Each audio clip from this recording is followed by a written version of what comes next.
So let's bring in Ken Gutman. He's the superintendent of the Walled Lake School District. Thank you for being with us, as always, here on the Oakland County MegaCast. It is always a pleasure to be here with you. Although I was so fascinated by Keith Famey's interview, I was hoping he would just keep going. He was really interesting, wasn't he? It was great. But you're always interesting as well. And what you have to say to the parents and the students within your school district is so important, and it's changing all the time. So before we even kind of get into where things stand right now, we're seeing the headlines right now about the increasing cases. Does that send a little panic through you each and every day? Every time I see the numbers, it sends a little panic through me. It's a little scary how high the numbers are. But I was on a call with the Oakland County Health Department yesterday. I'm meeting with them at least once a week with a group of superintendents, and I had a separate call yesterday. And they continue to reassure us and reassured me yesterday that that the transmission's not occurring in school. So we were kind of pressing them to say, okay, so will you come out and say everyone should be in school? We're not there yet. But they did say that the transmission's not occurring there. They're not in a place where they would say you shouldn't be in school. So many parents are struggling with this because there is a lot of conflicting information that comes out each and every day. And some of the parents where they've seen their kids maybe go from A, B students down to C, D, and even F students because maybe they're just not grasping the whole virtual world learning or the hybrid method. What do you say to those parents to try to get their students back on track? Well, there's no way that virtual learning replaces in-person learning. It's never going to be as good. There's that human interaction. We have highly trained, incredible teachers who can work with that. And they're doing the very best they can, doing a nice job virtually as well. In our district, we're offering different options. So for those for whom virtual is not working, we're going to have an in-person option, at least at the elementary level to start, and later on at the secondary level. I would continue to do what you can to work with students, to reach out to our teachers. They're available, and see how we can personalize lessons and instruction, because it's not easy. It's not easy for all. It's even beyond the grades dropping. It's really the lost instruction where that's happening. And so that's why we want to try to get in-person learning as much as we can. Again, elementary first and then secondary. Are there talks going on right now within members of you and your staff about what happens if Michigan goes back to phase 3 and everything gets shut down again? You bet. Yeah, we're planning for that as well. We also have to plan for that. So I'll give you an example. We go back and at one of our elementary schools, someone tests positive. There's an outbreak, which is, of course, 2 or more people. Something happens. We have to close a school. Well, we go back to virtual the next day. And that's what we'll do if in fact, we go back to phase 3. We'll continue our virtual program. We'll have 2 versions of it. We'll have a synchronous version with teacher instruction interaction, and an asynchronous version with through a third-party company that we're currently using, which offers parents the chance for students to work independently and consult with the teacher periodically. I think we've seen the good that has come out of this and the fact that students without internet access or computers, that issue has been addressed. Students that relied on going to school to get fed, that's been addressed. So those are some of the good things I think that have already come out of this pandemic. But I also wonder about the kids where school is their safe space and there is no one now watching out for them. Maybe they're in a home life that isn't so safe, or they're the ones like, we know the stories of 3rd and 4th graders that are responsible for basically raising their younger siblings that may be in 1st grade or 2nd grade. How do you try to detect what's going on in their lives virtually? Is it even possible, or are we going to see a lot of these kids slip through the cracks right now? And it's no fault of the school district or teachers at all. It's just the world we're living in. It may not be our fault, but we still take it personally. I mean, we want to make sure we're helping each and every one of our children. And you called it out. I mean, there's abuse in some homes. There are children who who are in really bad situations. And when they come to school, we are not only their safe place, but we can also find help for them. We can see the issues. They confide in us. Uh, but it is more difficult online. Now, can a teacher see something that's happening in the background of a Zoom call, for example, and reach out and do what's right? Sure. Is it more difficult than in person? Absolutely. We don't want to see anyone fall through the cracks. We go back to phase 3. I have huge concerns about more students falling through the cracks. And at the same time, this is what, our first pandemic in 100 years. It's a health emergency, and I certainly would understand if that's what happened. Ken Gutman with us. He is the superintendent of the Walled Lake Consolidated School District, joining us on the Oakland County MegaCast. And Ken, the last time we spoke, there was some urgency from parents and from the community trying to figure out when they could expect a potential return to school. Of course, with the constraints that we're in right now, with the positivity rates related to our testing on the rise, even though the numbers, we just had a report today that in K through 12 schools, the case numbers are starting to dwindle a bit at this moment in time. Some schools have said that they initially plan to return to school after 10 weeks. Some said maybe next semester at the first of the year. As of now, what's the discussion been within Walled Lake about the timing of returning kids to school, even if it's a gradual return that starts with the lower grades and then eventually to the upper grades in the high school? What are the plans, or what at least are the discussions at this time in terms of what that timetable might be given the constraints we're under at this moment?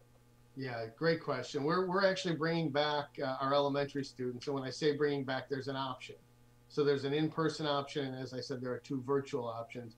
Our elementary students have the option of returning in a couple of weeks, and it will be 5 days a week in-person instruction in our elementary schools. Our secondary students right now are on hold until January for a variety of reasons, including scheduling, changing staff, changing teachers, ability to fulfill a schedule, and potentially our high school students, for example, wouldn't be able to get the classes they need to graduate. But we're starting with our elementary students. We're starting in a couple of weeks. We don't intend to delay that start beyond a couple of weeks from now. And at the same time, we are concerned about the numbers. We'll watch them. But, I'm working with the health department. We all are. All of us as superintendents spend time with the health department, and they continue to reassure us transmission's not occurring in schools. So we're a go for our elementaries, for an option for in-person learning. And we look forward to getting our secondary students back in the second semester. A lot of parents would love to see that as well. I think one of the things coming out of this pandemic as well, parents are starting to realize just how important and how valuable teachers really are, especially after they've been virtually trying to assist their kids with their homework, because 5th grade math is just not the same. I'm sorry, you'd learn to carry the 1 if I had a kid. Oh, yeah. And cursive writing would be mandated. You are going to learn cursive writing. But with that, too, we have so much focus on the kids right now. And we need to focus on the kids. But teachers are struggling right now as well. And I think the conversation has kind of focused and shifted away from the teachers and what they're going through. And I was speaking recently with someone who is a teacher, not in your district though, and the stress that they have because that school is a hybrid, and they're doing hybrid, but then they're also doing online, and then because of a teacher shortage, they had to pick up another subject. And some of these teachers are working like crazy. Do you want to address the issue with what the teachers are going through right now as well? I do. Thank you. First of all, teaching is really hard on a regular basis, on a regular day, in a regular school year. These teachers spend a lot of time training and learning and becoming, kind of honing their craft and becoming expert instructors. Then you throw in a pandemic, the fact that they're teaching from home at times, teaching online, which is something that none of us went to school for, right? We didn't. When I was a teacher, I didn't have a computer in my room yet. That dates me a little bit. But the stress our teachers are under is incredible. And we feel really fortunate to have fantastic teachers in our district, but we understand that they're under more pressure than ever. whether they're teaching virtually or they're anticipating potentially nervously coming back to in-person instruction, it's hard. It's really hard because you want to do your best to reach each and every one of your children. And there are so many other variables now that were not there before. And yet they're not going to let any child go. And so the stress they put on themselves, in addition to the stress that's put on them with what's going on in society, is just incredible. And I couldn't be more grateful for what our teachers are doing, not just in Walled Lake, but across the state and the nation. This is a really difficult time to be a teacher. Yeah, and it just came across the news alert system that the state is going to be offering some support. Teachers in schools, support staffers across the state are going to be eligible for cash grants for the extra work that they put in during the last school year because of the pandemic. So teachers are going to be eligible for $500 cash, support staff $250. So a little bit of good news for some of the teachers, although $500 for what they're doing, a lot of them still buying so many supplies out of their own pocket. It's a little something, but that just coming across the news wire, so that's good that the teachers and the support staff are seeing a little bit of grace in that area and support from the state and the administration out of Lansing. And with that, how are you on teacher shortages? I know in the beginning of the school year, that was a big issue that people were saying, hey, they didn't think they were going to have enough teachers. How is that working in your district? And with substitute teachers, can you even hire a substitute right now? I mean, it's like, oh, I have a computer, I have the internet. Yeah, I can remote teach. I mean, what is that like? Yeah, I didn't mean to laugh when you said substitute teachers, but that just illustrates how hard it is to find subs. We're good on teachers right now. There is an impending teacher shortage in the state of Michigan. And when you see the enrollment in schools of education down significantly, 2/3 in some places. So there's already an impending teacher shortage, and there are some critical shortage areas, some of our high school specialty science areas. It's difficult to find teachers. Special education, it's difficult to find teachers, but we're going to be fully staffed. Our issue is going to be subs, and we continue to reach out. We continue to try to hire, and it's all of the districts around us as well that people don't want to substitute teach right now. They don't necessarily want to in person, and they don't necessarily want to online. And so that will be a struggle for us. That's where we're going to struggle. We're going to do our best to fulfill all of those substitute teacher roles, particularly as teachers and others may or may not be able to make it to work every day. And if they can't, how do you fill that spot? So yeah, I'm a little bit nervous about the substitute teacher shortage more than a teacher shortage.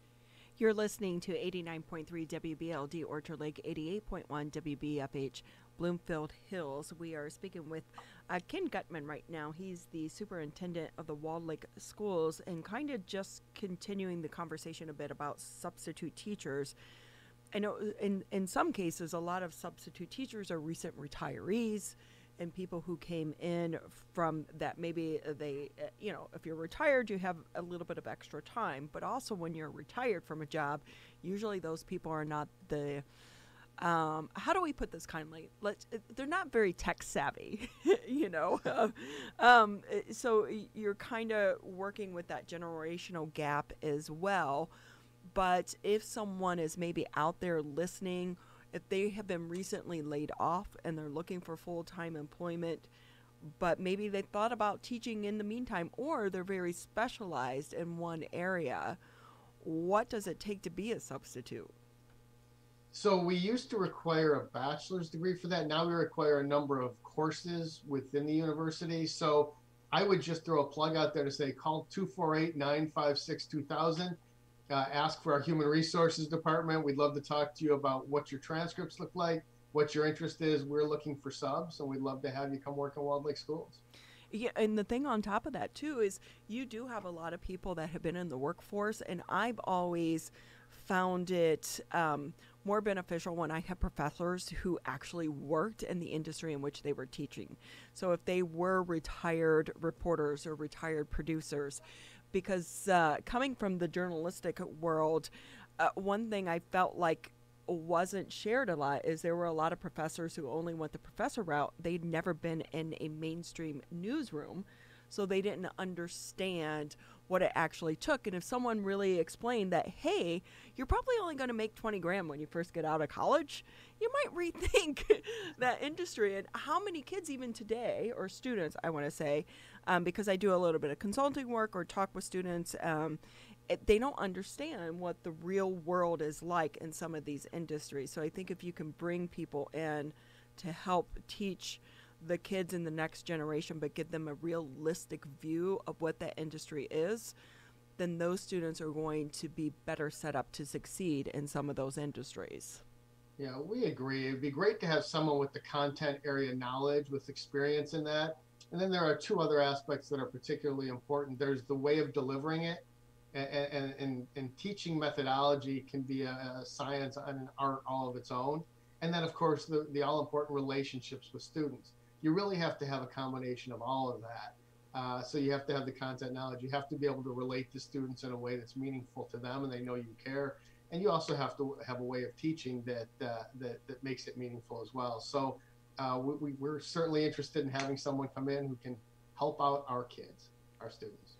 Ken Gutman with us. He is the superintendent of the Walled Lake Consolidated School District, joining us today on the Oakland County Megacast throughout the local area, including on the Facebook page of the Walled Lake Consolidated School District, with a couple of thank yous coming in from those watching in the Walled Lake area, those of the 40 currently tuning in on the live broadcast right now. And Ken, as this pandemic continues on, seems to just be never ending at this point.